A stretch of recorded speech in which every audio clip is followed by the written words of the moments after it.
الشيطان الرجيم بسم الله الرحمن الرحيم. Terkadang orang tua menilai anaknya sudah berbakti kalau anaknya berada atau punya uang banyak, sampai-sampai dibangga-banggakan ke orang-orang kalau anaknya sukses di dunia. Sedangkan anak yang sudah mengaji Al-Quran, Sunnah, dijelek-jelekan karena tidak punya uang yang banyak. Padahal anak tersebut berusaha berbakti dengan cara yang lain, bukan dengan materi, membantu pekerjaan sawah, pekerjaan rumah, bertutur kata yang baik dan sopan, dan selalu mendoakan yang terbaik. Mohon nasihatnya Ustadz, apa yang harus saya lakukan jika orang tua membeda-bedakan anak yang satu dengan yang lain karena berdasarkan materi, Ustadz? Nah, itu jangan-jangan perasaan jenengan saja. Nah, insya Allah orang tua itu tidak pernah membeda-bedakan anaknya. Ini kalau orang tuanya paham tentang agama. Nah, kalau orang tua tidak paham tentang agama, maka ya wajar tolak ukurnya dunia.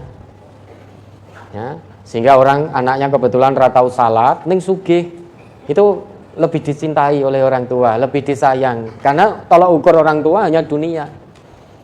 Orang tuanya nggak ngerti tentang agama.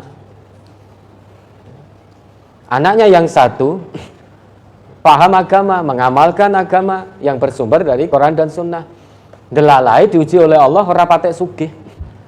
Kalau yang tidak sholat tadi, yang sholatnya ngomong asal-asalan, tidak tanda anil fasya wal mungkar, itu diberi ujian oleh Allah berupa kesenangan, uang yang banyak. Yang taat, ujian dari Allah ternyata uangnya tidak banyak, ning uang tenanan. Meski sedikit, sing sugih mau uangnya banyak, gambarnya banyak, ora payu duitnya. Kebetulan, ya memang seperti itu. Orang tanpa iman itu akan diuji. Orang dengan iman biasanya akan diuji. Ujian bisa berupa kesenangan dan juga kesusahan.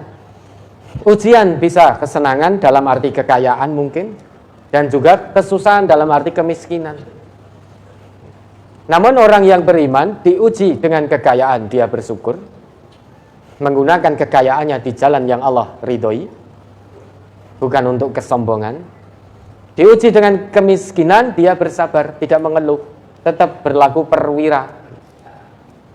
Itu orang yang beriman. Nah, kalau ada orang tua yang memang betul membeda-bedakan anak karena kekayaannya, ya maka jenengan jangan sakit hati. Tetap wasohibuhuma fid dunya ma'rufa. Tetap bersikap baik kepada kedua orang tua. Bergaul dengan yang baik.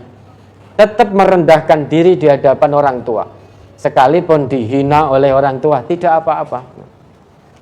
Kewajiban kita bakti semaksimalnya. Kalau dengan materi ya semaksimalnya. Apa yang dipunya semaksimalnya, sedikit berikan pada orang tua. Dengan tutur kata yang santun, akhlak yang karimah, dan lain sebagainya, Meski orang tua belum bisa menerima, awakmu sakmene nglairke kowe lho, biayane sesar larang. Durung ngopeni, durung iki lah kok ngeweki mung semene. Padahal betul-betul tidak mampu. Lah nek anake pinter akan jawab, "Lah kula nggih mboten nyuwun dilairke kok." Wes ora bener kabeh nek ngono.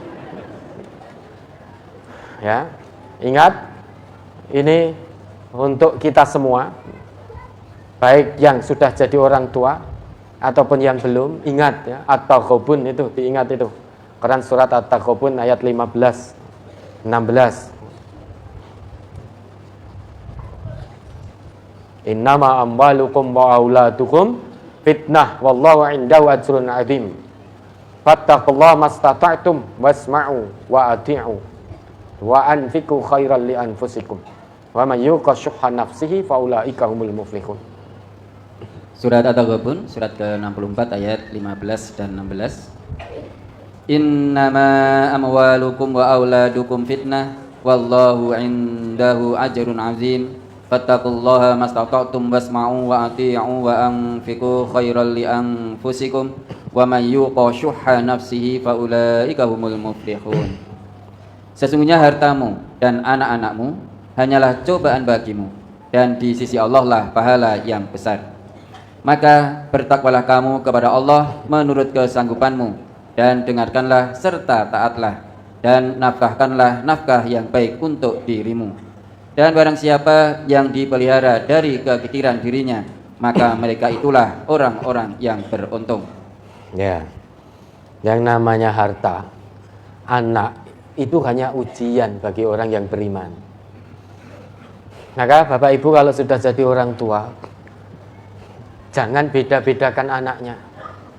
Ada anak kita yang diberi oleh Allah amanah kekayaan. Ada anak kita yang lain yang kebetulan dibatasi kekayaannya oleh Allah. Ada yang hidup di garis kemiskinan, padahal sudah berusaha. Maka Bapak Ibu jangan beda-bedakan. Baik harta di anak kita yang kaya tadi, anak kita yang kaya tadi itu juga ujian bagi kita. Kalau kita beda-bedakan, lebih mencintai anak yang kaya daripada yang miskin, maka di hadapan Allah gagal kita menjalankan amanah kehidupan ini. Karena yang namanya takwa tidak dilihat dari kaya dan miskinnya. Allah tidak akan pernah melihat wujud kita, bentuk fisik kita. Allah tidak akan pernah melihat harta kita. Tetapi yang Allah lihat adalah hati dan amal perbuatan kita. Innallah la yanzuru ila ajsamikum wa amwalikum. Allah tidak akan melihat bentuk tubuhmu, ganteng apa ora, ayu apa ora. Dan Allah juga tidak akan pernah lihat hartamu. Tetapi yang Allah lihat hati dan amal perbuatanmu. Maka kalau jadi orang tua, jangan membeda-bedakan anak. Berlaku adillah pada anak. Innallah ya'muru bil adli wal ihsan wa ita'idil qurba wa yanha 'anil fahsya'i wal munkari wal baghi ya'idukum la'allakum tadzakkarun, kata Allah dalam Quran surat An-Nahl ayat 90 itu. Sesungguhnya Allah perintahkan pada kalian berlaku adil, jangan condong kepada salah satu pihak.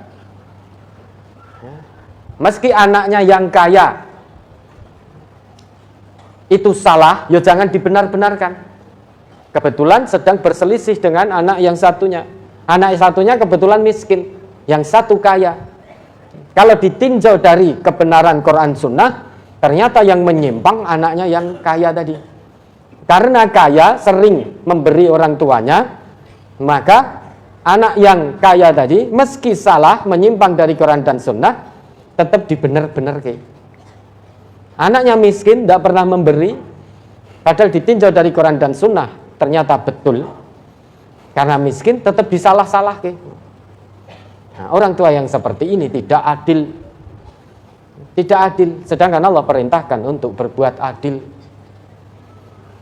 Tapi orang tua yang membela anak, membeda-bedakan anak karena materi, ini orang tua yang tidak adil.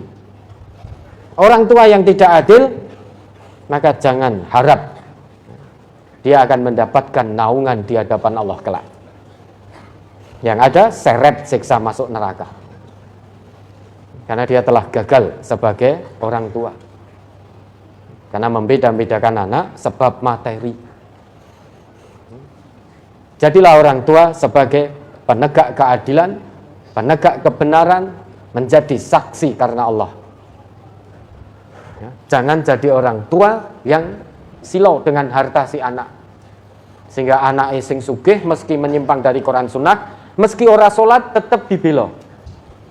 Anaknya yang miskin, tertib sholatnya tanha anil fasya wal munkar hanya gara-gara miskin, itu disalah-salahkan. Ini orang tua yang tidak adil. Maka semua orang tua yang ada di keluarga besar Majelis Tafsir Al-Quran, jadilah orang tua yang adil, penegak kebenaran. Jangan membedakan anak karena materi, jangan membeda-bedakan anak karena titel akademiknya. Anaknya enek sing doktor, sing siji hanya lulus SD SMP. Sing lulus SD SMP di singkir-singkirke. Ini orang tua yang tidak adil. Belum tentu anak yang kaya, belum tentu anak yang titel akademiknya lebih tinggi itu lebih bertakwa di hadapan Allah daripada anaknya yang miskin, daripada anaknya yang tidak sekolah. Yang namanya kekayaan, namanya titel akademik bukan jaminan ketakwaan. Maka Nabi kita bersabda, at-taqwa hahuna, at-taqwa hahuna, at-taqwa hahuna. Takwa itu ada dalam dada. Sampai 3 kali. Nabi tidak bersabda takwa berada dalam uang, dalam jabatan, pangkat, titel, dan lain sebagainya. Bukan. Tapi at-taqwa hahuna. Maka yang namanya gelar akademik, pangkat jabatan, harta kekayaan, itu bukan jaminan ketakwaan seseorang. Belum tentu orang yang kaya lebih bertakwa daripada yang miskin. Belum tentu orang yang miskin lebih bertakwa daripada yang kaya. Belum tentu seorang doktor lebih bertakwa dari seorang master S2, S1, SMA. Belum tentu orang yang punya titel akademik tinggi lebih bertakwa daripada orang yang tidak pernah sekolah. Begitu pula sebaliknya, belum tentu orang yang tidak sekolah lebih bertakwa daripada orang yang bertitel. Maka ketakwaan itu ada di dalam dada. Jangan lihat materinya, jangan lihat pangkatnya, jabatannya, jangan lihat gelar akademiknya. Tapi lihat perbuatan dan hatinya. Karena Allah hanya melihat hati dan perbuatan. Nah, kalau ini orang tua di luar warga MTA, kita tidak mengurusi. Tapi kalau ada orang tua dan dia menjadi bagian dari keluarga besar MTA, kok membeda-bedakan anak sebab materi, pangkat, jabatan, gelar, dan lain sebagainya, ini orang tua yang harus kita urusi. Jangan sampai orang tua yang seperti ini wis ngaji tapi nggak ngamalkan hasil kajinya. Dengan cara membeda-bedakan anak, percuma ngajinya, sampai di hadapan Allah dia akan menyesal, penyesalan yang tiada guna.